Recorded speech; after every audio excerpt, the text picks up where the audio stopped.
So something I've been wanting to do in a lucid dream for a while now. I mean, shit, it took me over a year to go ahead and get this done, right? Is breathe underwater, like specifically do that.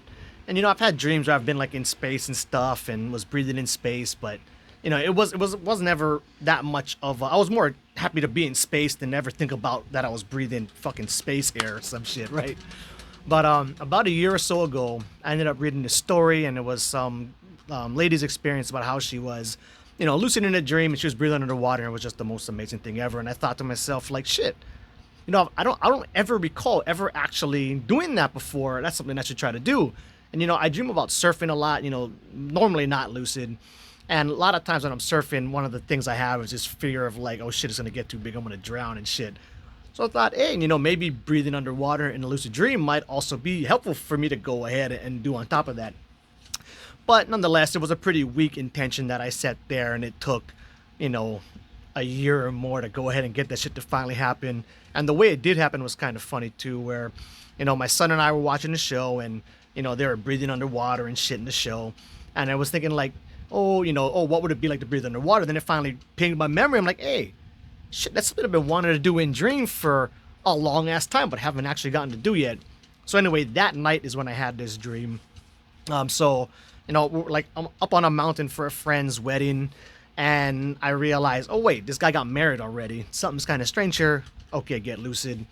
So at that point, I decided, oh, cool, I'll just go zooming down the mountain, like kind of like surfing down the mountain or skiing, I guess, but like flying like right above the ground and zigzagging out between trees and shit.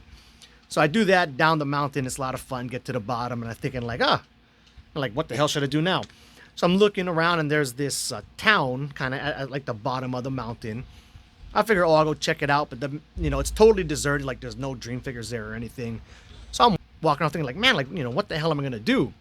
And then I realized that there's this stream coming down the mountain, and it's leading to this lake that I don't remember seeing when I first got to the bottom. But anyway, now there's a lake like at the bottom of this mountain. I'm thinking like, oh, perfect.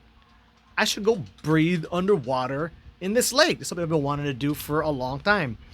So I hop into the stream. I start swimming underwater in the stream, trying to get to the lake. And the funny part was I didn't quite realize I was breathing underwater. I mean, like I'm swimming in the stream, under the water, going to where the lake is. And then it kind of dawns me, oh wait, I should try breathing now, right? So then I go ahead and I'm like, okay, and I kind of have a little bit of hesitation, but I take that first breath in, and then I started breathing. And it was like, I don't know, it was funny because it was very anticlimactic. I was breathing underwater. I'm like, oh wait, hey, this feels kind of like totally normal. But nonetheless, I think in a different situation, it probably would have been more neat and profound. Just in that one instance, it didn't seem like much, and it actually had this other kind of strange sensation, like, oh wait, I've done this many times before. Like why, like why was I trying to go ahead and do it now, and what did I expect from it really? But anyway, that's it.